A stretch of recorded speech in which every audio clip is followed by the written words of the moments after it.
Hello YouTube, this is Big Rich once again out here in Northern California, Silicon Valley. Well, actually I'm in Madrid, Spain at the moment, but I'm going to do a quick out of the box and setup of my Blade Nano QX2 FPV. I brought this with me on this business trip so that I could have a little fun on the weekends and after work and try to stay sharp on my FPV skills. So grabbed this Nano QX2, the FPV model, and just going to get it out of the box here and do a quick setup and show you how I do it. So this is the included battery, and then I also picked up a spare. So this is a 500 milliamp hour. It's a one cell LiPo 3.7 with a 25 C rate, and you can catch the part number there if you're looking for the part number for a spare battery.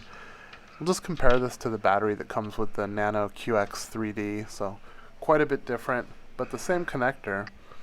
And incidentally, the charger that comes with the Nano QX2 FPV is the same charger that comes with the Nano QX3D. It's the same part number, so if you do happen to have one of the old Nano QXs, you might have a spare charger. So luckily I have two batteries for this one and two chargers, so I can get them both charged up at the same time.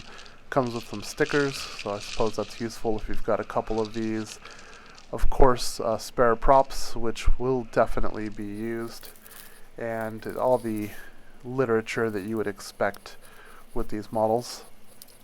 So put that stuff to the side here, and I'll check out the camera real quick. So I've already got this battery charged up, so this one's ready to go.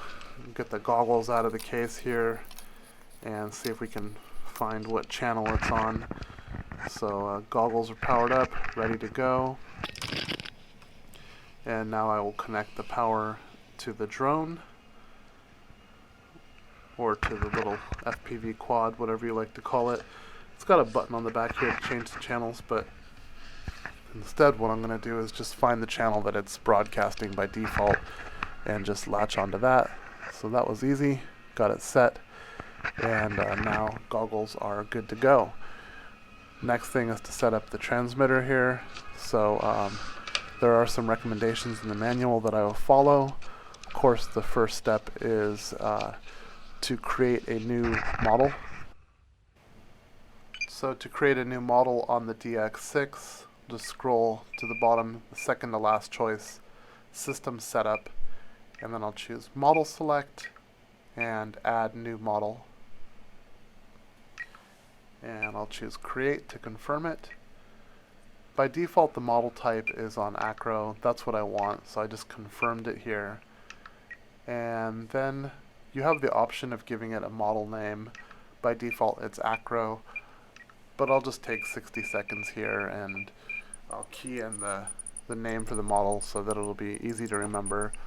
I've got a couple different quads that I'm controlling with this DX6, so it's nice to have a title in there or a name for them to recognize them easily. And then for aircraft type, I'm just going to go to Next, and this is just so I can change the image, and this is completely optional, but it's kind of nice, so I'll set it on a quad there.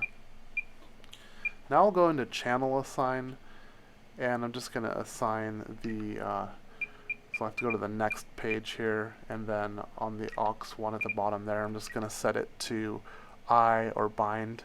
So I can just tap that and it'll recognize it, and then hit previous or back. And to get to the next settings, I need to go to the main screen, so I'll scroll up there and tap it. Now that I'm on main screen, I can go to DR and Expo, and under aileron I need to set the switch, and I'm just picking this switch here. So now that the switch is set, there's two different modes here, and I can set the modes differently depending upon what position the switch is in. So when it's in the top position, when it's up, I'd like it to be at 70% for the dual rate and 30% expo. Then after I flip it down here, I want it to be at 100% on the dual rate and 30% on the expo. And I got these settings out of the manual. Now that these look good, I'll switch the channel over to elevator and do the exact same thing. So first I'll hit the switch. Now that it's recognized, I've got two positions to set, and expo at 30% for both positions, and the dual rate at 100 in the down position and 70 in the up position. Like I said, I took these settings from the manual. And once I've got that set nicely, I can go back. And now I need to bind the model, so that's quite easy. So simply connecting it should put it in bind mode. Make sure it's on a level surface. And then I'll just go into system setup and bind.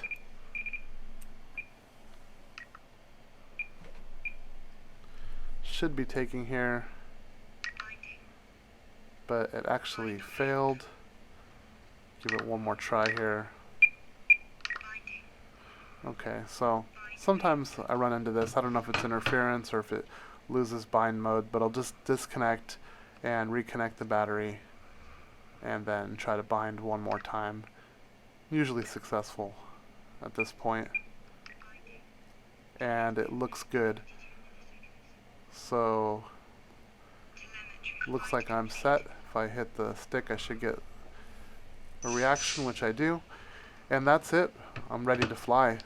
Thanks for watching. See ya, YouTube.